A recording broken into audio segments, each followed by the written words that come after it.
So you bought the horse and maybe you spent $50,000 on it, maybe you spent $250,000, maybe you spent even more. But here's what nobody tells you when you're writing that check. The horse was the cheap part. The land it lives on, well, that's really where the money goes. The horse was expensive, but then I saw what the farm cost. This is Horse Money Daily, the channel that explains the money behind the horse world. And today we're looking at a cost most horse owners never really talk about. Not the horse, not the training, not the show fees, the property. Because here's the truth.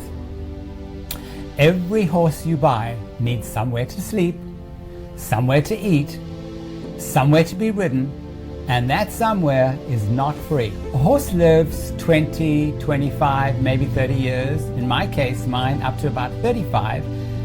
And you might buy and sell several in your lifetime. But the ground underneath them, that's the long game. And the big three equestrian markets are Wellington, Ocala, and Kentucky. Now that ground is worth more than most of the horses standing on it. Let's break this down into three tiers, real numbers, and a question at the end that you're going to want to answer to. The backyard setup. Let's start with the dream most people have. You want your horse at home, no boarding bills, no barn drama, just walk outside, feed, ride, and repeat the process again. And here's what that actually looks like financially. You need land. You need a minimum of 2 horses with good pasture rotation and a space for a small arena. So you're looking at more or less around about 5 to 10 acres. Now in a non-premium area, think rural Oklahoma, Arkansas, parts of the Midwest, land can run you anything from $2,000 to $5,000 an acre. So the land itself must cost $15,000 to $50,000, and that kind of feels doable. Then you need a barn, and even a simple metal 2-stall barn with a small tack room and hay storage, nothing fancy, starts around $45,000. That's the structure, not the stalls, not the flooring, and not the electrical.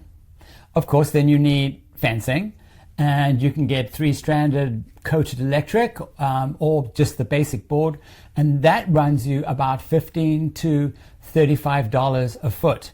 So to fence in 5 acres, you're looking at $20,000 to $40,000 quite easily. You need a riding arena, and even a basic outdoor arena with proper footing, not a groomed patch of grass, but something you can actually ride on all the year round. Starts around about $15,000 for the base, and then you have the sand, the footing, and the drainage work. You still need a small equipment shed, so there's, and the water lines to the barn, of course the electrical, the gravel, the driveway, and that can cost another $15,000 to $25,000. That backyard setup that everybody dreams about is not just $50,000. It's about $150,000 to $200,000 before your horse even puts his hoof on that property. And that assumes you're buying cheap land in a cheap area. Now, let's talk about what happens when you want to be near the horse shows. The mid-range horse farm.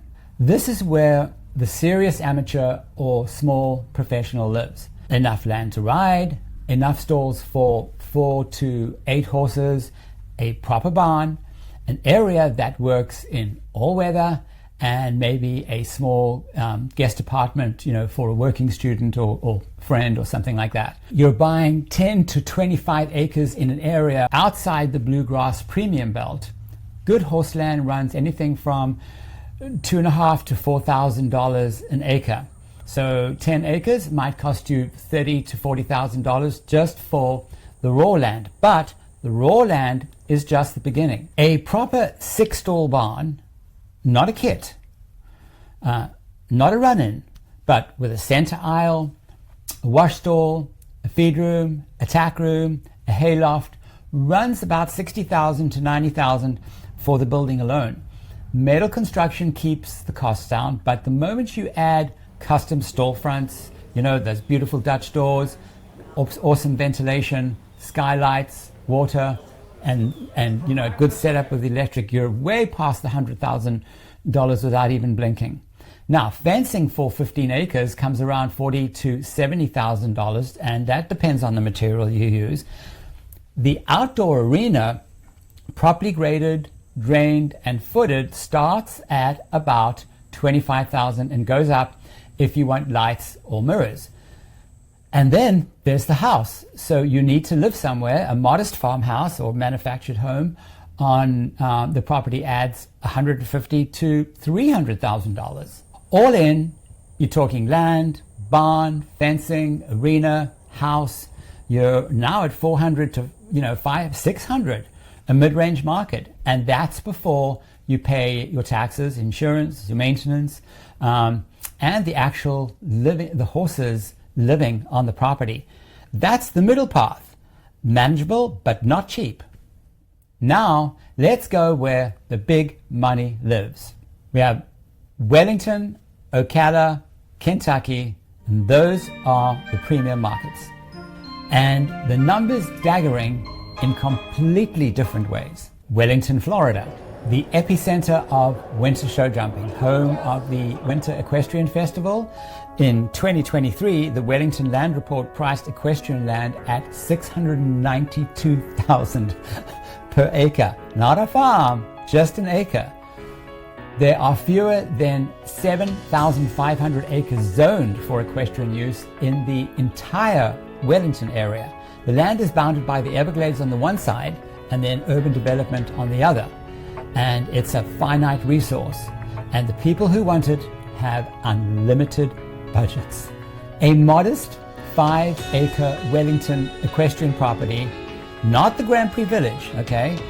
Not the bridle path, still trades for about $3 to $5 million.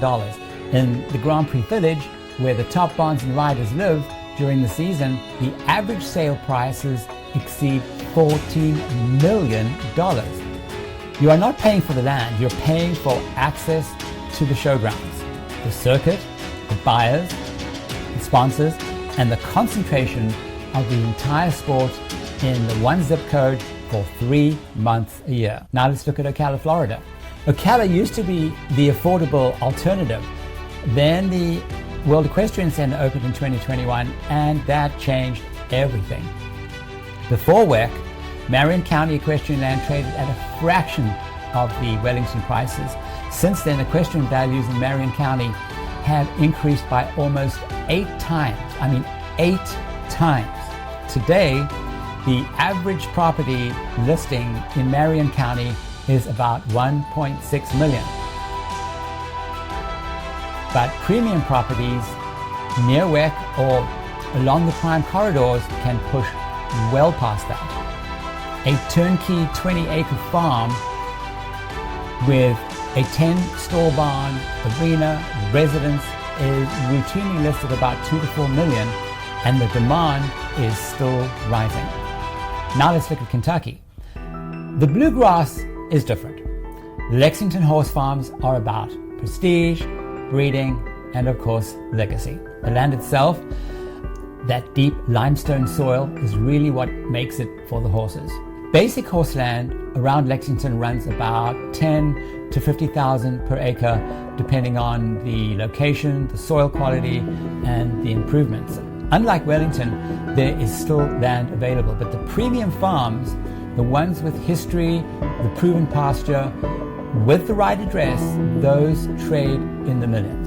A 100-acre Kentucky horse farm with a historic barn and a renovated farmhouse can list anywhere from $3 to $50 million. The most expensive residential listing in Kentucky right now is a 2,245-acre farm asking for $39 million.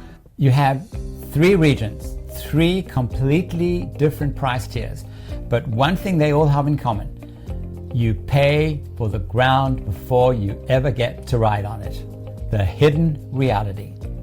Here's the part that doesn't make it into the real estate listing photos. Once you own the property, the meter never stops running. You have property taxes, depending on your county and acreage, can run $5,000 to $50,000 a year. In Wellington or Lexington, you can push past that very easily. You have pasture maintenance, mowing, fertilizing, reseeding, weed control. That runs $2,000 to $5,000 an acre per year. Fence repair, barn maintenance, arena dragging and watering, equipment. You need a tractor, a mower, a drag. That's $30,000 to $80,000 in equipment alone, depending on the brands you buy. Insurance on a horse property with liability for boarders, students, or staff adds thousands more. The annual carrying cost of a mid-range horse farm, just to keep the lights on and the fences standing, can run anything from $20,000 to $50,000 a year. On a premium property, it can easily be doubled or even tripled. The horse property is not a one-time purchase. It's a business, even if you're not even running one. So here we are. You've bought the horse, you've bought the land, you've built the farm, you're paying the bills every month, and the question that has to follow is one that almost nobody asks about, or nobody asks out aloud. Can this property ever pay for itself? Can a horse farm actually generate income, or is it simply a beautiful, extremely expensive place to lose money slowly? I sat down with George DiBenedicti from Pegasus, one of the top equestrian real estate brokers here in Marion County, Florida. He's sold hundreds of horse farms. He's seen winners, he's seen the disasters, and I asked him directly, George, do horse farms ever pay for themselves? And his answer is not what you think. That's part 2.